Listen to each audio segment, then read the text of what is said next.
سلام، من حسام هستم و امروز قراره که دوتا از گوشی‌های اقتصادی نوکیا رو با هم جعبه گوشایی بکنیم. C20 و G10. نوکیا اخیراً 6 تا گوشی جدید معرفی کرده: X10، X20، C10، C20، G10 و G20 که همه اونا اقتصادی هن. توی اپریل 2021 معرفی شدن. همه اونا میتونید C20 رو با قیمت حدودی 2 میلیون تومان و G10 رو با قیمت حدودی 3,200,000 تومان توی تاریخی که من دارم این ویدیو رو رکورد میکنم، یعنی تیر ماه سال 1400 بخرید که خب همونطور که بهتون گفتم گوشه اقتصادی محسوب میشن.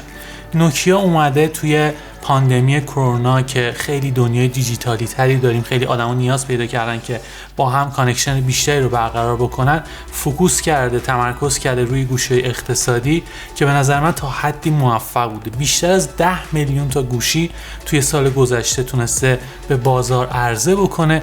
4 تا ویژگی داره که اون رو خیلی متمایز میکنه. یکی ساخت خوب اوناست، یکی آپدیت های امنیتیشه، یکی آپدیت هایی که برای سیستم عامل اندروید اون عرضه میشه و چهارمی این که برای ادارات و سازمان ها بسیار گوشی مناسبی به خاطر همون سه تا دلیل قبلی. با در نظر گرفتن نوکیا G10 سه تا رقیب برای اون وجود داره: گلکسی M11 که بسیار گوشی خوبیه، گلکسی A10s و گوشی ردمی 9 که حالا سعی میکنم در ادامه جای مختلف مقایسه بکنم که بهتون دید بده. از طراحی اونو شروع میکنم. خب بدنی که قطعا پلاستیکیه. ماژول دوربین ها میبینید به شکل دایره شکل قرار گرفته. توی گوشی C20 یه دونه دوربین داریم، توی گوشی G10 سه تا دوربین داریم که حالا در ادامه میریم سمتش. پورت شارژ گوشی G10 USB Type C، هر دوی اونها اسپیکر مونو دارن، ولی خب متاسفانه پورت شارژی که برای گوشی C20 در نظر گرفته شده میکرو USB که خب یه مقدار قدیمیه. هر دوی اونها توی جعبهشون شارژر وجود داره، یه هدفون هم وجود داره و یه کابل برای شارژ. باتری که گوشی G10 باهاش عرضه میشه یه باتری 5000 میلی آمپر ساعتیه که قشنگ 2 روز باهاتون میاد و 3 ساعت طول میکشه تا با شارژر 10 واتی که توی جعبه وجود داره اونو از 0 تا 100 شارژ بکنید. این زمان برای گوشی C20 2 ساعت و نیمه به خاطر اینکه باتریش 3000 میلی آمپر ساعته. درسته که اونم یه روز باهاتون میاد، اما تواناییش مثل گوشی G10 نیست که خب ظرفیت باتریش خیلی بالاتره. و یه نکته عجیبی که در مورد گوشی C20 وجود داره و کلا سری C اینفورمیان اینه که باتریاشون جدا میشن. پشت گوشی جدا میشه، باتریاش جدا میشه. معایب و مزایایی رو میشه برای باتریایی که جدا میشن در نظر گرفت، ولی بیشتر معایب تا مزایا. مثلا گوشیایی که باتری توشون قرار گرفته دیگه میتونن گواهینامه IP داشته باشن، خیلی طراحی یک پارچه تری رو دارن. این شیوه از طراحی که دیگه کاربر خودش نمیتونه باتری گوشی رو عوض بکنه به برندها این اجازه رو میده که از قطعات به صورت بهینه‌تری توی گوشی استفاده بکنن یا مثلا ظرفیت باتری بیشتر باشه که خب این اتفاق توی گوشی G10 افتاده.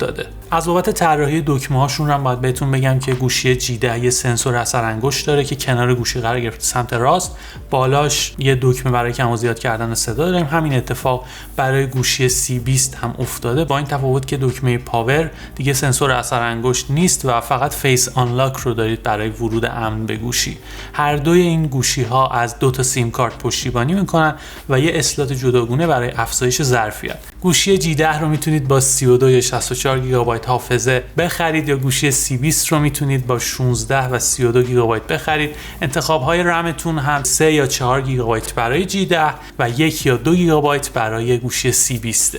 وزن هر دوی این گوشی حدود 190 گرم و نکته‌ای که در مورد گوشی G10 وجود داره اینه که تا حدی در مقابل آب مقاومت داره. در مورد صفحه نمایش اونا باید بهتون بگم که هر دوی اونا صفحه نمایشی IPS LCD با سایز 6.52 اینچ دارن که رزولوشنشون HD، خیلی PPI بالایی ندارن، حدود 260 PPI و باید دقت بکنید که تا 450 نیت روشنایی اون افزایش پیدا میکنه که خیلی عدد بالایی نیست. انتظارمون هم خیلی بالا نیست توی این رده قیمتی.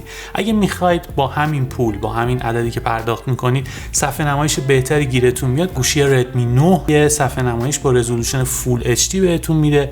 برای اونایی که خب میگم صفحه نمایش براشون مهمتره، اون انتخاب بهتریه. اما خب کلا توی این رده قیمتی همونطور که بهش اشاره کردم خیلی انتظاراتمون هم بالا نیستش که بخوایم یه رنگای خیلی عجیب غریب یا خیلی رزولوشن بالا رو توی اون صفحه نمایش ببینیم. هم گوشی نوکیا G10 هم گوشی نوکیا C20 با اندروید 11 عرضه میشن. خیلی به اندروید خام هم نزدیکن و قرار هست که تا 2 سال آپدیت سیستم عامل رو دریافت بکنن، تا 3 سال هم آپدیت های امنیتی رو دریافت بکنن و خیلی موضوع مهمیه برای اونایی که میخوان یه گوشی داشته باشن که تا چند سال براشون کار بکنه. خیلی اتفاق مثبتیه. توی گوشی نوکیا G10 از چیپست هلیو G25 استفاده شده که باید دقت بکنید اکثر چیپست هایی که توی این بازه قیمتی وجود دارن خیلی عملکردشون به هم نزدیکه. اما اگر نه دنبال گوشی میگردید که توی این رده قیمتی بتونه براتون بهتر عمل بکنه، اون موقع گوشی ردمی 9 با چیپست هلیو G80 یه مقدار عملکرد پردازشیش نسبت به این گوشی بهتره، میتونید برید سمت اون گوشی.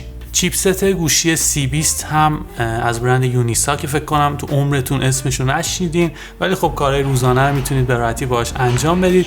گوشی G10 هم همینطور از پس کارهای روزانه به راحتی برمیاد. خیلی انتظار گیمینگ نداشته باشید، اما خب میتونید گیمای لایت رو به راحتی روی هر دو تا اونها مخصوصا گوشی G10 اجرا بکنید. همونطوری که میبینید 3 تا دوربین برای گوشی G10 در نظر گرفته شده که دوربین اصلی اون رزولوشن 13 مگاپیکسلی رو داره.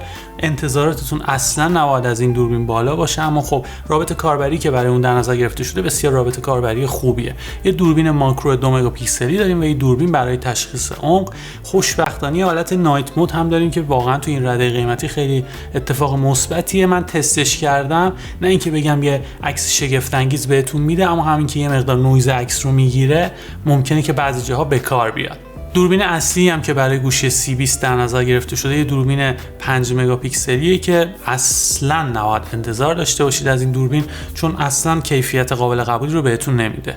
میرسم به دوربین های سلفی اون، دوربین 8 مگاپیکسلی برای گوشی G10 و یه دوربین سلفی 5 مگاپیکسلی برای گوشی C20 که اونم خیلی کیفیت بالایی نداره. میتونید با هر دوتا این گوشی تصویربرداری بکنید، با رزولوشن فول HD برای گوشی G10 و با رزولوشن HD برای گوشی C20. فیلمایی هم که با این دوتا گوشی میگیرید واقعا کیفیتشون خیلی معمولیه.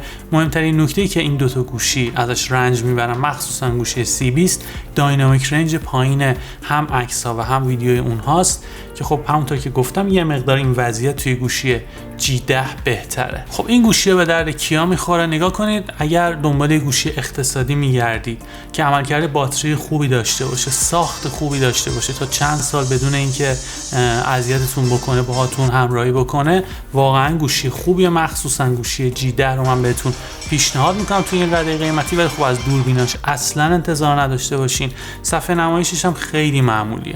امیدوارم که این ویدیو به دردتون خورده باشه برای انتخاب بهتر. خیلی ممنونم که این ویدیو رو تا انتها تماشا کردید. شما توی گوشی اقتصادی کدوم یکی رو انتخاب میکنید توی کامنت ها بنویسید که به درد بقیه هم بخوره. اگر این ویدیو رو از طریق پلتفرم یوتیوب تماشا میکنید حتما این کانال رو سابسکرایب بکنید، اون زنگوله کنارش رو هم بزنید. خیلی ممنونم که نظر میدید، کامنت میذارید و امیدوارم که این اتفاق یه روند ادامه دار باشه. مرسی.